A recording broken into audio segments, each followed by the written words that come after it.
ஏன் கர்த்தரை சார்ந்திருக்க வேண்டும்? சங்கீதம் 73 அதிகாரம் இவ்வாறு கூறுகிறது. நொடிக்கு நொடி மாறும் மாயான உலகில் என்றென்றும் மாறாத கன்மலையாகிய இயேசு கிறிஸ்துவை அல்லாமல் பரலோகத்திலும் பூலோகத்திலும் நாம் சார்ந்திருக்க ஒருவரும் இல்லை. நீதிமொழிகள் 3 அதிகாரம் இவ்வாறு கூறுகிறது.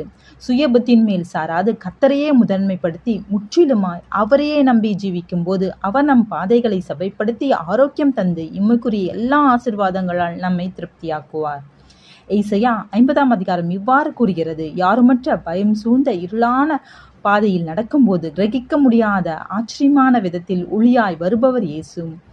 யோவான் 11 அதிகாரம் இவ்வாறு கூறுகிறது. செடியான அவர் மீது படரப்பட்ட கொடியாய் அவரோடு நெருக்கமான உறவில் இருக்கும்போது நாம் மிகுந்த கனிகளை கொடுத்து மற்றவர்களுக்கும் ஆசீர்வாதமான பாத்திரமாக இருக்க முடியும். ஆமென்.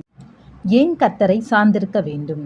சங்கீதம் 73 அதிகாரம் இவ்வாறு கூறுகிறது. நொடிக்கு நொடி மாறும் மாயான உலகில் என்றென்றும் மாறாத கன்மலையாகிய இயேசு கிறிஸ்துவை அல்லாமல் பரலோகத்திலும் பூலோகத்திலும் நாம் சார்ந்திருக்க ஒருவரும் இல்லை.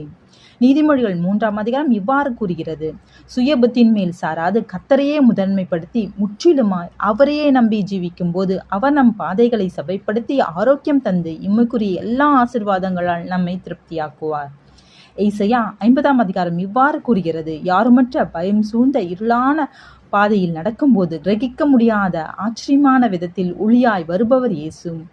யோவான் 11 அதிகாரம் இவ்வாறு கூறுகிறது. செடியான அவர் மீது படரப்பட்ட கொடியாய் அவரோடு நெருக்கமான உறவில் இருக்கும்போது நாம் மிகுந்த கனிகளை கொடுத்து மற்றவர்களுக்கும் ஆசீர்வாதமான பாத்திரமாக இருக்க முடியும். ஆமென்.